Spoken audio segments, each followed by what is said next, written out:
Hollywood setup आपका स्वागत करता है फिल्मी दुनिया की एक नई मूवी एक्सप्लेनेशन वीडियो में। इस कहानी की शुरुआत में अनीता नेटी नाम की एक लड़की को दिखाया जाता है जो कि पागल खाने में होती है, और जब उसके पास नर्स आती है तो वो उस पर हमला कर देती है, जिस वजह से उसे एक कमरे के अंदर बंद कर दिया जाता है। और यहाँ से कहानी फ्लैशबैक में जाती है जहाँ पर एक टाउन को दिखाया जाता है जिसका नाम डेविल्स कैटल है। और अनीता कभी अपनी दोस्त जेनिफर के साथ इसी टाउन में रहा करती थी। इस टाउन का नाम डेविल्स कैटल इसलिए है क्योंकि यहाँ पर एक झरना है जिसका पानी एक गड्ढे के अंदर जाता है। वो पानी कहाँ समा जाता है ये किसी को भी नहीं पता। वहीं स्कूल में जेनिफर को दिखाया जाता है जो कि हर एक एक्टिविटी में बहुत ज़्यादा एक्टिव होती है, इसीलिए वो बहुत ज़्यादा फेमस है। जबकि अनीता उससे बिल्कुल अपोजिट है। वो बहुत ही ज़्यादा शाय है, पर वो जेनिफर को अपने बॉयफ्रेंड से भी ज़्यादा पसंद करती है। इसीलिए रात को वो अपने बॉयफ्रेंड के साथ ना जाकर वो जेनिफर के साथ एक क्लब में जाती है जहाँ पर एक बैंड परफॉर्म कर रहा था। यहीं पर जेनिफर की मुलाकात एक लड़के से होती है जिसका नाम निकोलाई है। जेनिफर को लड़का बहुत पसंद आता है, इसीलिए वो उससे बात करती है और उसके बाद उसके लिए ड्रिंक लेने के लिए जाती है। जब जेनिफर उसके लिए ड्रिंक लेने के लिए जाती है तो वो अपने दोस्त से जेनिफर के बारे में कुछ बोलता है जो अनीता सुन लेती है। वो अपनी दोस्त जेनिफर को बताती है, पर उसकी दोस्त कहती है कि इसे इग्नोर करो। अब जब बैंड परफॉर्म करता है तो यहाँ पर आग लग जाती है। चारों तरफ अफरा तफरी होती है। जेनिफर और अनीता किसी तरह से बाहर आ जाते हैं, जिसके बाद ये पूरी जगह जलकर राख हो जाती है। निकोलाई भी बाहर होता है।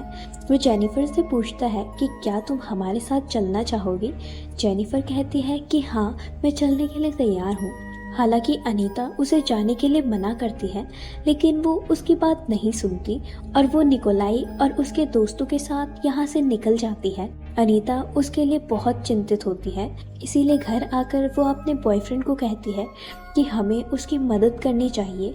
निकोलाई उसे नुकसान पहुंचा सकता है। और तभी डोरबेल बजती है। जब अनीता नीचे जाती है तो कोई भी नहीं होता, और जब वो अंदर जाती है तो वहाँ पर जेनिफर होती है जिसके मुंह पर खून लगा होता है।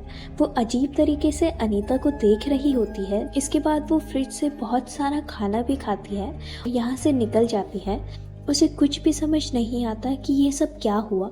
अगली सुबह भी वो बहुत ज़्यादा परेशान होती है, पर तभी जेनिफर उसके सामने आ जाती है जो कि पूरी तरह से नॉर्मल होती है। उसे देखकर वो हैरान हो जाती है।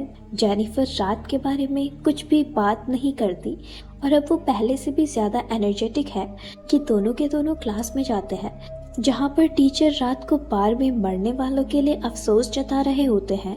पर जेनिफर को इस बात से कोई फर्क नहीं पड़ता। वो अपने टीचर का मजाक भी उड़ाती है। ये देखकर अनीता को बहुत अजीब लगता है क्योंकि जेनिफर ऐसी लड़की कभी नहीं थी। अब क्लास के बाद जेनिफर अपने स्कूल की फुटबॉल टीम के कैप्टन के पास जाती है जो कि बहुत उदास होता है क्योंकि कल रात को हादसे में उसके दोस्त की मृत्यु हो चुकी है। जेनिफर उससे बहुत अच्छे से बात करती है और उसे अपने साथ जंगल में ले जाती है। और जब जंगल में दोनों जाते हैं तो जेनिफर उसे सेड्यूस करना शुरू कर देती है और अगले पल जेनिफर पूरी तरह से बदल जाती है। उसके दांत बहुत ज़्यादा नुकीले हो जाते हैं और वो कैप्टन को मार देती है। कैप्टन की चिल्लाने की आवाज़ टीचर भी सुन लेता है, जिसके बाद वो आवाज़ का पीछा करते हुए उस स्पॉट पर पहुंच जाते हैं जहां पर कैप्टन की बॉडी होती है। वो देखकर टीचर डर जाते हैं। वहीं जेनिफर को दिखाया जाता है जो 1 महीने बाद अब बहुत ज़्यादा थकी हुई लगती है। वो अब पहले जैसी एक्टिव नहीं रही।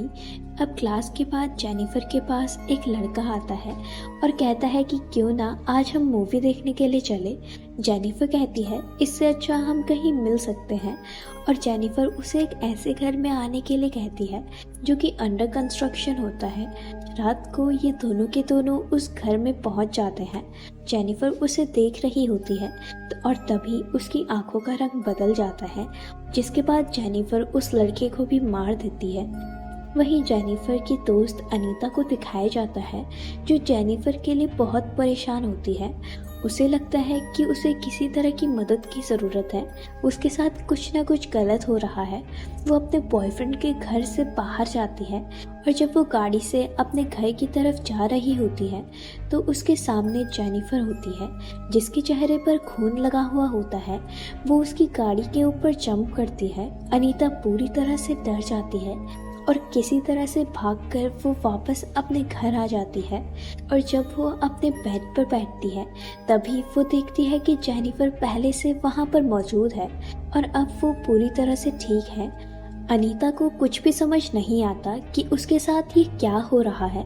जेनिफर कहती है कि तुम मेरी सबसे अच्छी दोस्त हो और अब मैं तुम्हें बताऊंगी कि उस रात जब बार में आग लगी थी तो मैं निकोलाई और उसके साथियों के साथ कहाँ गई थी। वो बताती है कि मैं झरने के पास गई थी। दरअसल निकोलाई और उसके जितने भी साथी थे वो शैतान के पुजारी हैं और वो ऐसा इसीलिए करते हैं ताकि उन्हें उनके करियर में बूस्ट मिल सके। वो मुझे उसी झरने के पास ले गए जिसका पानी एक गड्ढे के अंदर जाता है। उन्होंने मुझसे पूछा कि क्या तुम वर्जिन हो। मैंने कह दिया हाँ मैं वर्जिन हूँ, जिसके बाद निकोलाई ने मुझे मारकर झरने में फेंक दिया। दरअसल ये उनके काले जादू का एक हिस्सा था, लेकिन मैं वर्जिन नहीं थी इसीलिए मैं बच गई। बचने के बाद जब मुझे होश आया तो मुझे बहुत ज़्यादा भूख लगी, इसीलिए मैं तुम्हारे घर पर आई क्योंकि तुम मेरी दोस्त हो। मैं तुम्हें कभी नुकसान नहीं पहुंचाऊंगी, इसीलिए मैं तुम्हारे फ्रिज से खाना निकाल कर खा रही थी। मुझे खाने में मांस चाहिए होता है और मांस खाने के बाद जब मेरा पेट पूरी तरह से फुल हो जाता है तो मेरे अंदर बहुत सारी शक्तियाँ आ जाती हैं, लेकिन ये मांस सिर्फ इंसानी होना चाहिए। इसके बाद वो अपना हाथ काट कर दिखाती है जहाँ पर जख्म अपने आप ही भर रहा होता है और अब जेनिफर के पास शैतानी शक्तियाँ हैं। अनीता कहती है कि तुम यहाँ से चली जाओ और इसके बाद जेनिफर उसके घर की खिड़की से कूदकर चली जाती है, जो देखकर अनीता शॉक हो जाती है क्योंकि ये खिड़की सेकंड फ्लोर पर होती है। अनीता अपनी दोस्त जेनिफर के लिए बहुत ज़्यादा परेशान होती है, इसीलिए वो उसकी मदद करना चाहती है। वो एक लाइब्रेरी में जाती है जहाँ पर वो पैरानॉर्मल एक्टिविटी की किताब पढ़ती है और उसे पता चलता है कि अगर उसे जेनिफर को शैतान से आज़ाद करना है तो उसे उसके दिल पर चाकू मारना होगा। इसके बाद अनीता अपने बॉयफ्रेंड के पास जाती है। वो उसे सब कुछ बताती है पर वो उसकी बातों पर यकीन नहीं करता। वो कहता है कि तुम्हें साइकेट्रिस्ट के पास जाना चाहिए, पर अनीता उसे कहती है कि ऐसा नहीं है, मैं जो कुछ कह रही हूँ वो सब सच है। जल्द ही हमारे स्कूल में एक बहुत बड़ा फंक्शन होने वाला है जहाँ पर बहुत सारे लोग इकट्ठा होंगे और मुझे लगता है कि जेनिफर वहाँ पर किसी न किसी को मार सकती है। तुम्हें अपना ध्यान रखना होगा, मुझे तुम्हारी चिंता है।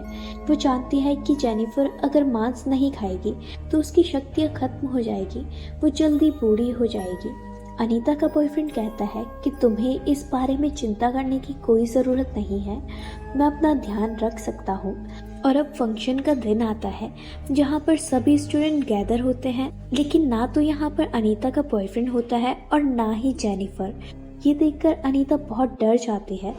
उसे शक होता है कि कहीं जेनिफर उसके बॉयफ्रेंड को मार न डाले, इसीलिए वो फंक्शन छोड़कर भागकर अपने बॉयफ्रेंड के घर जाती है, जहाँ जाकर उसे पता चलता है कि उसका बॉयफ्रेंड अभी अभी फंक्शन के लिए निकल चुका है। वहीं अनीता के बॉयफ्रेंड को दिखाया जाता है जो कि जेनिफर के साथ होता है। जेनिफर से झूठ कहती है कि तुम्हारी गर्लफ्रेंड का किसी और के साथ अफेयर चल रहा है, वो तुम्हें धोखा दे रही है, और बातों ही बातों में वो उसे एक अजीब से घर पे अंदर ले जाती है और यहाँ पर उसे सिड्यूस करना शुरू कर देती है। वो उसके करीब जाने की कोशिश करती है पर वो मना कर देता है। वो कहता है कि मैं अनीता से बहुत प्यार करता हूँ, मैं उसे धोखा नहीं दे सकता। वो सुनने के बाद जेनिफर को बहुत गुस्सा आ जाता है। वो उसे पूल के अंदर फेंक देती है और उस पर हमला करना शुरू कर देती है।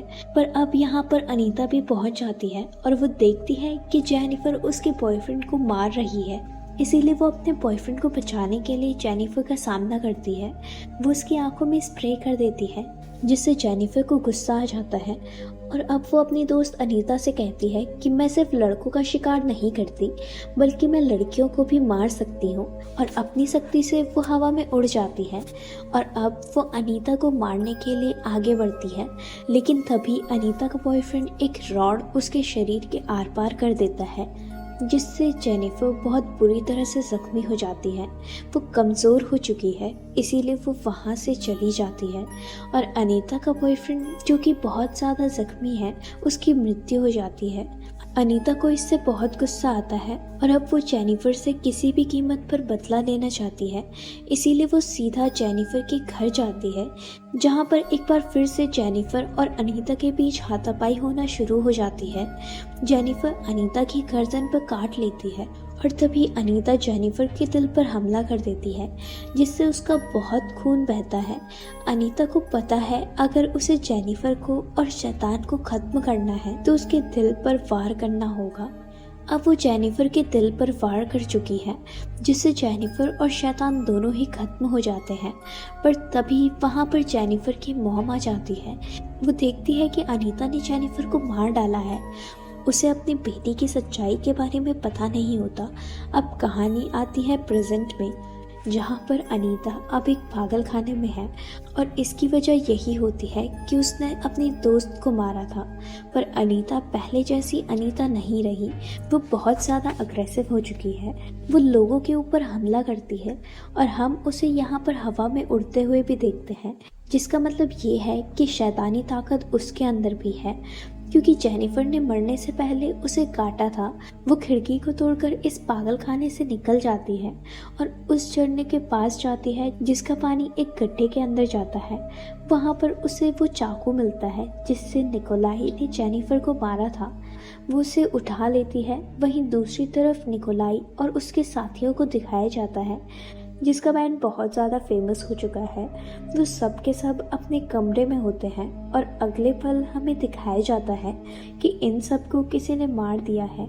सीसीटीवी कैमरे की फुटेज में ये दिखाया जाता है कि अनीता उनके कमरे से निकल रही होती है, जिसका मतलब उसी ने इन सब को मारा है, क्योंकि इन्हीं की वजह से ये सारी घटनाएं घटी थी।